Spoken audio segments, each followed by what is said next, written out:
Hoje, quando cheguei à igreja, fui surpreendido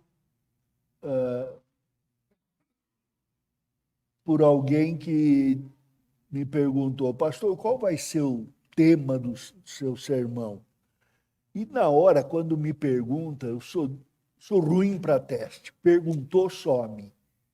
Me pergunta o nome da Elizabeth e, se for de surpresa, eu vou ter que perguntar para ela. São essas coisas que a gente desenvolve durante a vida, são defesas, são ataques, é maneira de levar a vida melhor. Mas quando me perguntou, eu não sabia. Mas perguntei, não está no boletim, não saiu lá na ordem do culto um desenho? Ele me falou: pastor, está tão pequeno, precisa aumentar um pouco para os velhos poderem ver. Aí me passou pela cabeça, eu leio e ele que é moço não está lendo, mudou a coisa, né? Os velhos conseguem ler, os jovens é que não estão lendo. Mas depois eu fui ver na ordem do culto, está tão pequeno que se puser lente de aumento estraga. Aumenta aí, não vai dar para ler, porque deve estar um borrão. Mas eu vou explicando no caminho aí. É um esquema. Está num livro, Força para a Família na Crise Moderna, escrito já há algum tempo, na página, acho que 127, vai estar esse desenho lá, e o capítulo explica. Mas eu coloquei aí porque, assim como ele é um estudo geral a respeito da nossa experiência, é um exemplo da experiência de Jacó. Aliás, foi dali que saiu. O que eu quero conversar com vocês é sobre como viver redentivamente. O que quer dizer isso? Muitos crentes querem viver ao toque de uma trombeta de vitória. O chão que eu pisar treme. Frase do Benedito Alves, meu tio, que era pastor, desse tamanho. Ele dizia: quando eu piso, a terra treme. Era um homem de oração. Outros querem conseguir dinheiro, vencer na vida. Quando vão fazer alguns testes de vocação, eles entram com a primeira pergunta: qual é a profissão que está dando mais, hein?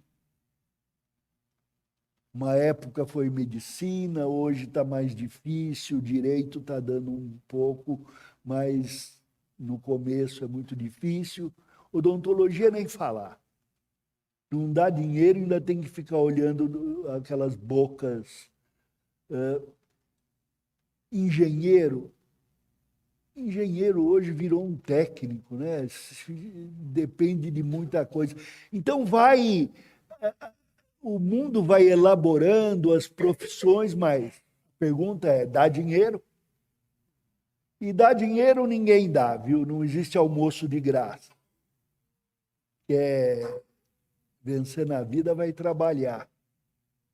Aliás, a proposta que está havendo para o futuro é que o homem não precise trabalhar, que ele tenha uma garantia, uma Bolsa Família qualquer aí da vida, os milionários, os bilhardários, como o tio Patinhas, regerão o mundo, e a gente vai receber um estipêndio para fazer o que quiser. Mas não foi assim desde o princípio. Deus mandou que o homem trabalhasse. E o resultado do trabalho não é apenas o ganho, mas é o crescimento do caráter. O trabalho constrói o homem. E essas coisas não foram aprendidas, não são aprendidas por nós e não foram aprendidas por Jacó. Deixe-me ler o texto de Gênesis 32, 22 a 32. Depois lerei Romanos 11, 25 a 29. Romanos 32, versículo 22, começa. Levantou-se naquela mesma noite, tomou suas 2 mulheres, suas 2 servas e seus 11 filhos e transpôs o val de Jabó. Tomou-os e fê-los passar o ribeiro, fez passar tudo que lhe pertencia, ficando ele só, e lutava com ele um homem até o romper do dia. Vendo este que não podia com ele, tocou-lhe na articulação da coxa, deslocando-lhe a junta da coxa de Jacó, na luta com o homem. Disse este, deixa-me ir, pois já rompeu o dia. Respondeu Jacó, não te deixarei ir, se não me abençoares. Perguntou-lhe, pois, como te chamas? Ele respondeu, Jacó.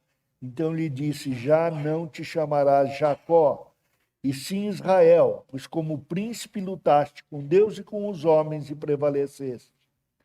Tornou Jacó, dize, rogo-te, como te chamas? Respondeu ele, por que perguntas pelo meu nome? E o abençoou ali. Aquele lugar chamou Jacó Peniel, pois disse, vi a Deus face a face, e a minha vida foi salva. Nasceu-lhe o sol, quando ele atravessava Peniel, e manquejava de uma coxa. Por isso os filhos de Israel não comem até hoje o nervo do quadril, da articulação da coxa, porque o homem tocou a articulação da coxa de Jacó no nervo do quadril. Romanos 11, a partir do versículo 25, diz, porque não quero, irmãos, que ignoreis este mistério, para que não sejais presumidos de vós mesmos. Nota, para que não sejais presumidos de vós mesmos. Que veio o endurecimento em parte a Israel, até que haja entrado a plenitude dos gentios. E assim todo Israel será salvo, como está escrito. Virá de Sião o libertador, e ele apartará de Jacó as impiedades. Esta é minha aliança com eles, quando eu lhes tirar os pecados. Quanto ao evangelho, são inimigos por vossa causa, quanto, porém, à eleição, amados por causa dos patriarcas, porque os dons e a vocação de Deus são irrevogáveis.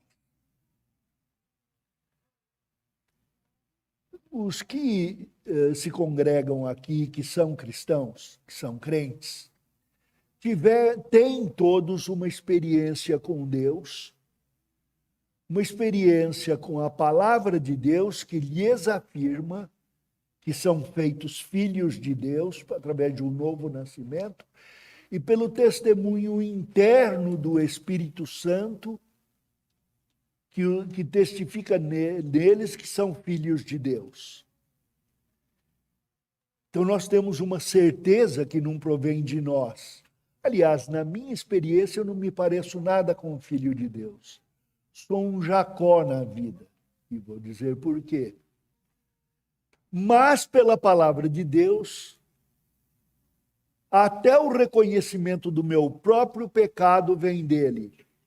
E o reconhecimento da promessa de que ele me tirará os pecados e trabalhará o meu caráter até a santidade do caráter do seu Filho Jesus. Esses dons, essa vocação, são irrevogáveis. Deus me chamou para ser seu filho. Se você não tem Jesus no coração e hoje ouve e se pergunta no coração, será que eu sou chamado? Provavelmente é. Porque os que são chamados ouvem a voz de Deus e a reconhecem. Mas poderá ser também que você não seja e se revolte contra essa palavra. Endureça mais o coração. É o caminho que todos seguimos. Mas esse chamado para a redenção não foi um chamado que eu recebi um dia e que tenho de aguardar lá adiante para recebê-lo. Eu recebi o chamado e o dom de Deus da vida eterna já e agora. Não o experimento de todo, porque Deus me conserva num mundo caído, num corpo caído, onde eu tenho de desenvolver a santidade para que ela seja uma experiência do meu coração, uma história do meu coração e não uma história contada da vida de outros, uma história contada do Filho de Deus, mas uma vida que Ele colocou em mim, uma vida que eu experimento, a vida que é aqui e agora. E é nesta vida que é aqui e agora que eu aplico a redenção de Cristo. Por isso a leitura de Romanos, onde mostra que a descendência de Jacó viria a Sião para ser o Redentor e redimiria o povo de Israel dos seus pecados. O povo que antes era os filhos físicos, a descendência física de Abraão, e que foi estendida para os que eram chamados e criam na lei do Senhor, e que hoje atinge os filhos espirituais de Abraão, aqueles que nele que creem em Deus para a salvação, realizada pelo israelita Jesus Cristo. Agora, o que eu quero chamar a atenção para a leitura é que o quadro da leitura leva a gente para nomes, a centralidade de nomes, de palavras. Na última pregação eu disse que um dos desejos do homem moderno anticristão é destruir a comunicação da verdade, destruindo o sentido de palavras. Inicia quando vocês começam a chamar as coisas de é horrível, ó, que feio, chamando o bonito de feio, o maravilhoso. Maravilhoso é uma dessas palavras que veio de terrível para ser extremamente positivo e belo. Nós vamos mudando as palavras, colocando sentidos contrários, porque já não conseguimos fazer com que elas reproduzam o nosso sentimento. Mas deixe-me dizer uma coisa. Palavras perdem o sentido quando não são seguidas de ações, ou quando não são realizadas em ato. Por exemplo, dizer eu te amo. Estou cansado de dizer eu te amo para minha mulher. E eu ouvi, durante o dia vai diversas vezes. E quando esquece, no final do dia, diz hoje eu ainda não te disse, né? Mas imagina o dia inteiro em que essas palavras sejam ditas, mas não seguidas dos gestos próprios. Se ela disser que me ama com o pau de macarrão, por exemplo. Vocês não sabem o que é isso, as mais jovens. Era um rolo que passava em cima da massa para abrir a massa de macarrão, depois tinha de cortar. Olha, as minhas costas gemem de saudade.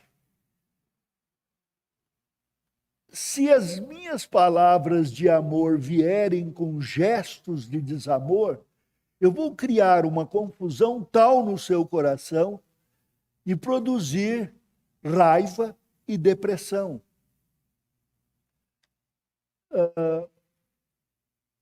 Toda palavra tem que ser seguida do gesto para que o sentimento seja transmitido, para que o crédito seja dado. E é isso que vamos mexer aqui no texto de Abraão, no Vale de Jaboque. Pensem no seguinte, Jacob e Jaboque, as palavras parecidas. Jacó é a palavra para usurpador, enganador, porque ele nasceu segurando o pé do irmão. Ia nascer, não nasceu, foi preguiçoso, não andou depressa. O irmão nasceu, ele segurou no pé. Isso parece besteira, mas ilustra a vida dele. E olha, ele deve ter ouvido isso a vida inteira. Eu, por exemplo, sempre escutei que eu nasci antes do tempo. Fraquinho, fraquinho. Na cidade de Alto Alegre, não tinha lá só clínicas, tal. Mamãe foi tratada em casa, me cercaram um tijolo quente para a guisa de estufa. Escutei isso muitas vezes. Deixa ele de lado, não mexe muito, que ele nasceu fraquinho. E olha, cresci fraco. Nessas histórias, filho caçula, eu me sentia, eu apanhava. Da irmã mais velha, porque era mais velha. Da do meio, que queria imitar a mais velha. Quando eu fazia coisa errada, era do pai e da mãe. E até do cachorrinho eu apanhava. Eu ia bater nele, ele me batia. Apanhava do mundo inteiro. O mundo era uma palmatória. E a gente vai desenvolvendo por aí. Até o nome Vadislau ficou parecido com manteiga derretida. Eu pensava que Vadislau queria dizer manteiga derretida, porque era um dos apelidos. Não dê risada de mim. Olhe um pouco no espelho da sua vida e procure localizar coisas como essas. Ah, não, pastor, eu nunca fui assim, sentimento de fraqueza. Eu fui até o mais forte da rua. É o mesmo sentimento. É o sentimento de apanhar, é o sentimento de bater. São os dois lados da moeda. Jacó quer dizer enganador, Jaboque quer dizer desembocadura e vem de uma palavra que quer dizer esvaziamento. É interessante que é o momento de transição da vida dele, em que Jacó havia enganado a vida inteira. Quando ele estava crescendo, o irmão dele, Esaú, era filhinho do papai e ele era filhinho da mamãe. E a mãe falava muita coisa para ele a respeito do pai. E o pai devia falar também a respeito da mãe. Ah, essa daí é assim, não liga não. Vai e faz porque eu mandei. Não, você não pode fazer e tudo. Papai e mamãe não eram tão unidos. Aliás, havia uma desunião muito grande, até que a mãe mandou Jacó enganar o irmão e o pai. E ele enganou, se forem ler ali nos textos em questão,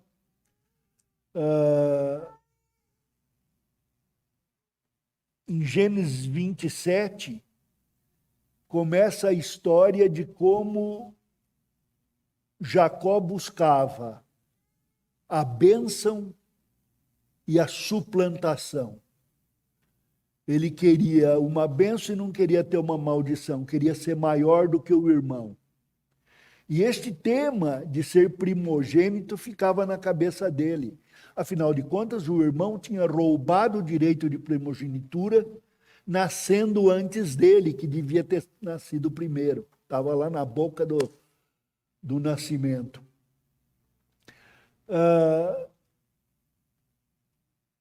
Um dia, quando já mais velho, o irmão foi à caça, pegou lá um não sei o quê, um javali, alguma coisa, trouxe e começou a brincadeira de verdade um com o outro.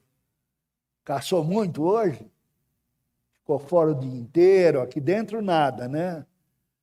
É herdeiro, mas não cuida das coisas do pai. Fica caçando, vai divertir com arquinho e flecha, né? E outro disse, e você, gostando das panelas da mamãe aí? Fritou a cebola? E essa vida devia ser desenvolvida assim, porque chega um momento em que o outro diz, está com fome? Se quiser me dar seu direito de primogenitura, eu dou o cozido aí. Quem está com fome vende qualquer coisa, né? Eu, por exemplo, que estou com fome de comida normal, pão, sorvete com bastante caloria, açucarado, de vez em quando me passa o sorvete na beira do nariz e eu não resisto. Eu não sei quantos aqui já ouviram a história da Dona Baratinha, que tinha uma fita no cabelo e dinheiro na caixinha, ficava na janela dizendo quem quer casar com a senhora Baratinha. E um dia passou lá um ratinho, e ela disse, como é que você faz? Ele, vai, que canto bonito, é com esse que eu vou casar. E arrumaram para o casamento.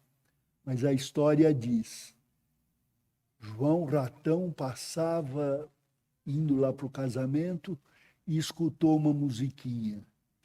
Abana o fogo, macacada abana o fogo, né? Põe a panela do feijão, que está na hora de aprontar a feijoada para o banquete do Dr. João Ratão. E o cheiro do toicinho, o cheiro do feijão, foi passando pela narina de João Ratão, tomou conta da cabeça, tomou conta do coração, tomou conta de tudo. E aí vem os urubus lá para anunciarem. João Ratão caiu na panela do feijão. E as velhinhas da igreja, oh! Lembram dessa história? Pois é a nossa história, de como as coisas que nós queremos, as coisas pelas quais choramos, querendo controlar a vida para obter, as coisas que queremos produzir pelo agrado uns dos outros, as coisas que queremos mandar, eu mando e não peço, e vou decretar, se me aborrecem, vai tudo para o ar. Essas coisas são dominantes na nossa vida como ídolos. E Jacó estava dominado pelo ídolo de obter a bênção. Como não deu, como ele ia apanhar, porque ele era mais de prendas domésticas, o irmão era caçador, acostumado no tapa, o pai disse, foge. O pai não negou a bênção, porque abençoou uma vez, o pai tinha a palavra, deu a bênção, vai embora. E ele saiu e foi para a terra onde onde morou sua família. E lá ele encontrou Raquel e Lia. Tem gente que conhece pelo poema de Machado de Assis, mas não lembra da história bíblica. Ele encontrou também Labão. Que nome? Labão. Encontrar um sogro que chama Labão, eu mando ele mudar o nome. Mas ele ficou ali, enganou Labão, enganou na produção de ovelhas,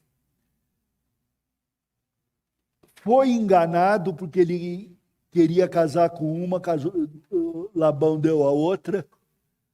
Aí ele trabalhou mais um tempo, 7 anos, para conseguir casar com Raquel e foi enganado por elas. O negócio não tinha filho, eu não tenho filho, vai com a irmã mesmo, não tenha filho com a irmã, vai com a serva mesmo. E não percebemos que essas facilitações da vida são formas de enganar o outro. Queremos facilitar a vida das pessoas e acabamos propondo desenganos para com Deus. Foi assim que Jacó desenvolveu a sua vida. Um dia, ele se compenetra de que há um problema, que ele está errado. E se lembra do Senhor. Senhor que havia se dado a conhecer a ele. Quando ele saiu da casa de Isaac e ia começar a sua fuga, ele teve uma visão de uma escada em que anjos subiam e desciam, e o anjo do Senhor estava na escada, o próprio Senhor Jesus.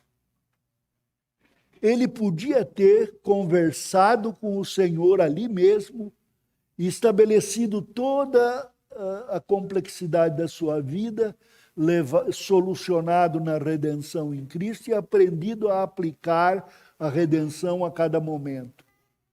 No entanto, ele deixou a visão, saiu e foi para a casa de Labão. Agora ele se lembrava do Senhor. E ele chega ao Senhor e faz uma oração. Gênesis 32,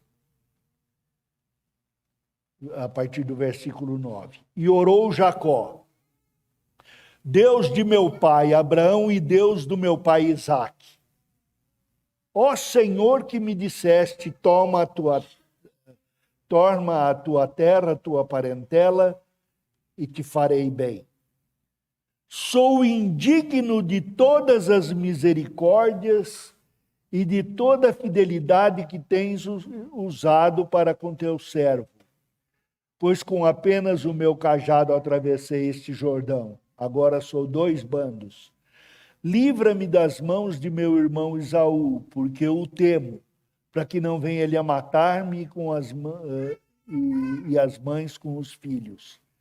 E disseste, certamente eu te farei bem e dar-te-ei descendência como a areia do mar, que pela multidão não se pode contar. Muitas vezes falei a respeito desse texto, de como a oração dele era falha. Primeiro ele chega e diz, Deus do meu pai e do meu avô, mas não diz meu Deus. E logo cobra, tu me prometeste, agora eu quero. Ele ainda vai dizer, trata do meu irmão porque ele vai me matar. Não, trata de mim porque já matei o meu irmão. Eu o enganei com ódio. Tirei o que era dele, a bênção. Mas ele não diz, ele reivindica para si algo que ele concede de direito. Mas numa outra parte da leitura, assim como minha oração não tem valor, tão ruim que o Espírito Santo precisa gemer para traduzir, há um aspecto da tradução do Espírito. E pelo Espírito a sua oração faz muito sentido. Deus do meu pai, Deus do meu avô e Deus que me prometeu. Sou indigno. Jacó reconhece a própria indignidade. Olha, do alto aqui dos meus 49 anos, eu olho para a vida e me sinto indigno. Minhas orações são sofridas quando eu penso no mal que já fiz. E se eu olhar o mal que eu fiz sobre os olhos do acusador, do diabo, daquele que a cada dia me acusa, eu vou desanimar. Meu caráter não será formado porque eu vou ficar nas minhas dores. Vou ser uma vítima, sempre. Mas se eu olhar pela graça de Deus, eu vou dizer, sou indigno, mas teu filho me dá da sua dignidade, e esta é a bênção que eu recebo. A bênção do teu filho, que me torna digno, colocando-me na posição de filho e exigindo que eu proceda como irmão, a fim de conservar a dignidade em todos os passos. Sou indigno, mas confio na tua promessa. O Senhor prometeu uma descendência e que o descendente da minha linhagem viria a Sião como libertador. Assim eu confio, Deus, eu confio. Esta história é que se aplica no desenho que eu coloquei aí na ordem do culto. É uma figura oval. A parte de cima eu considerarei na próxima mensagem, mas vou falar da parte de baixo, que está em letras mais escuras. Primeiro, entender isto.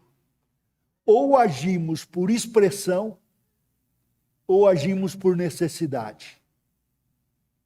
Agir por expressão é dizer, eu amo, e se o meu coração me engana e diz que eu não amo, eu confio no amor de Deus para amar e não no meu.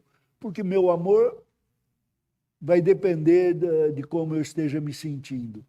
Quando você pisa no meu pé, meu desejo é empurrá-lo e dizer, sai de cima que o de baixo é meu. No entanto, se for necessário para a sua vida, se for para ajudá-lo, não permitirei só que pise no meu pé, mas direi, suba nos meus ombros. Isto é por expressão. Viver por necessidade é viver olhando o próprio umbigo, as próprias dores, viver contando o que não tem, o que perdeu. E viver por expressão é viver por gratidão, sabendo que recebemos tudo. Se não temos agora, precisamos de exercício para obter. Se Deus ainda não me deu, é que eu não estou com as mãos prontas para receber. Quando eu estiver com as mãos prontas para receber e dar, porque esse é o objetivo, recebo e dou, isto que é graça. Quando eu estiver pronto, Deus me dará tudo segundo a sua promessa.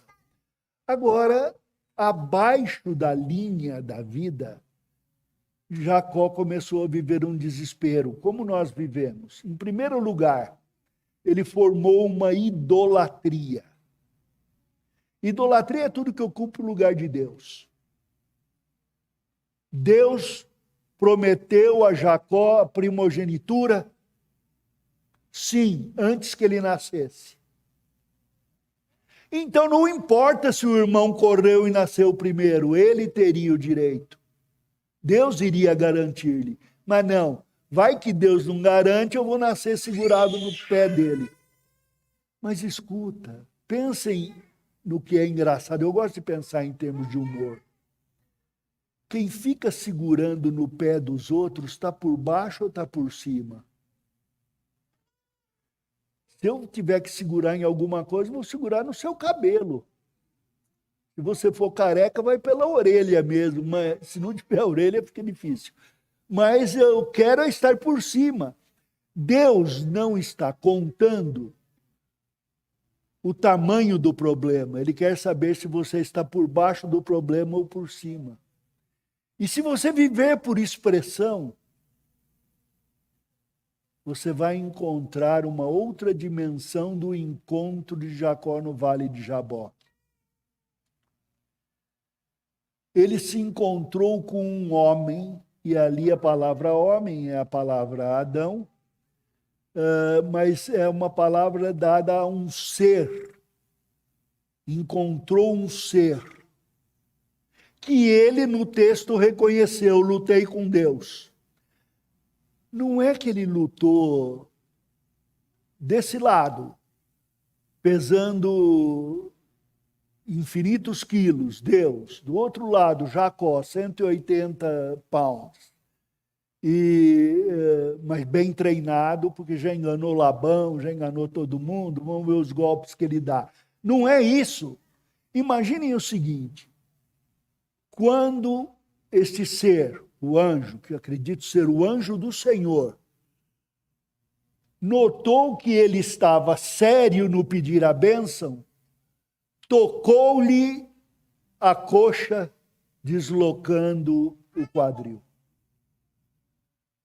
Será que esse ser poderoso, que com um toque de dedo deslocou a coxa do quadril, ia perder a luta?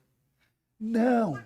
Está falando de outra luta que Jesus no Getsêmani e que Jesus na oração sacerdotal traz a nós uma explicação. É a luta com o próprio coração diante do Deus Santo. Meu coração indigno, eu não sou digno de lutar com Deus. Quem sou eu para querer mostrar para Deus quem eu sou? Tenho até vergonha. Mas Cristo diz, vai por mim, vai no meu nome. Chega lá e apresenta meu nome e diz, ele pagou, me dá o perdão. E era essa espécie de luta que estava havendo, onde ele lutava com o próprio coração que rejeitava a Deus, onde ele lutava com o próprio coração que queria a bênção de Deus. E teria que haver uma vitória de Deus sobre o coração dele, mas uma vitória dele, de ter coragem, ser ousado para confiar em Cristo e entregar a vida nas mãos de Cristo. O prometido, o descendente de Jacó, ele estava lutando ainda com uma promessa. E diz a palavra de Deus que aquele ser, depois de ter parado a luta, mudou o nome de Jacó para Israel. Jacó, o usurpador enganador. Israel, Deus prevalece. Ele diz, o ser poderoso diz a Jacó, tu prevaleceste. Quer dizer, o que você pediu vai receber. Você conseguiu a bênção. Mas Deus diz, o príncipe prevalece. O Senhor prevalece. Prevalece a bondade de Deus, o amor de Deus, a salvação de Deus. Esta é a beleza na nossa vida. Nós não queremos abrir mão. Por quê? Porque quando somos idólatras, ficamos rebeldes contra Deus, reverso, quer dizer, nosso pensamento vira contrário a Deus, invertemos nossa vida, nos colocamos no lugar de Deus, somos obrigados a pagar um sacrifício de pecado. Não existe nada que você faça para satisfazer o próprio desejo que não signifique pecado. Se você estiver vivendo por necessidade, para suprir as próprias necessidades, com certeza você vai pecar. Quanto é que precisa um homem que vive por dinheiro? De quanto precisa esse homem para ser feliz? Mais. E quando tiver mais, vai querer mais. Um homem que é feliz quando domina a esposa, os filhos e os outros. Quanto ele precisa dominar para ser feliz? Como disse Manuel Bandeira, se eu fosse rei do mundo, decretava uma lei, mãe não morre nunca, e seu filho pequeno como grão de milho, e seu filho grande embora será pequeno como grão de milho. A ideia é, se eu fosse rei do mundo, criança pensa, se eu pudesse matar um leão, um lobo, o adulto diz, se eu pudesse mandar mais. E agradar? Quanto eu preciso agradar para ser feliz? Estou agradando? Obrigado. Vamos continuar. Estou agradando? Eu não acredito. Por quê? Porque eu não conseguirei agradar a todos o tempo todo. E um que eu não agrade, já me deprimo. Não há fundo para o pecado de sermos esses seres idólatras.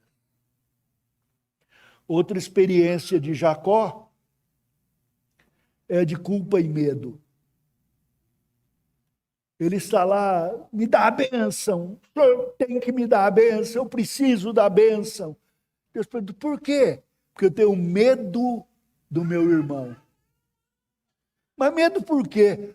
Eu tenho culpa no cartório. Eu roubei a ele e agora ele vai matar não só a mim, minha mulher, minhas mulheres, meus filhos. a culpa e o medo de Jacó o levaram à isolação. Notem que o texto diz: ele atravessou o val de Jaboque, mandou as mulheres, os filhos, as coisas, os jumentos, os camelos e as camelas, o porquinho da Índia, levou tudo, até o canivete suíço que ele tinha, mandou levar tudo. Ficou sozinho. É a ideia que nós temos. Eu estou me sentindo sozinho na vida. É uma idade difícil, que a gente já não conta no mapa mais, né?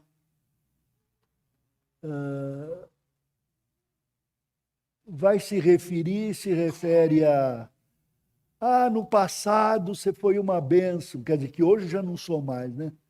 Fruta madura que caiu do pé. Eu estou brincando com isso. Será que eu devia me sentir assim? Com a mulher que eu tenho, com os filhos que eu tenho, com os netos que eu tenho, com a igreja que me tem, eu não posso me sentir sozinho. Aliás, para ler todos aqueles pedidos de oração e comunicação, vai tempo, viu? Ali é que a gente vê quanto a gente tem e quanto a gente pode confiar. Jacó, sentindo-se sozinho, se fez de vítima. E vitimização é a consequência da busca do suprimento da própria necessidade. No caminho inverso, caminho certo, ele iria ser maduro. Ele acabou perpetuando a infantilidade dele. Começou pegando no pé e acabou pegando no pé. Mas pela graça de Deus, houve um movimento para cima e ele não permaneceu somente lutando por suprimento de necessidades. Deus fez com que Jacó se abrisse para ser o homem de expressão.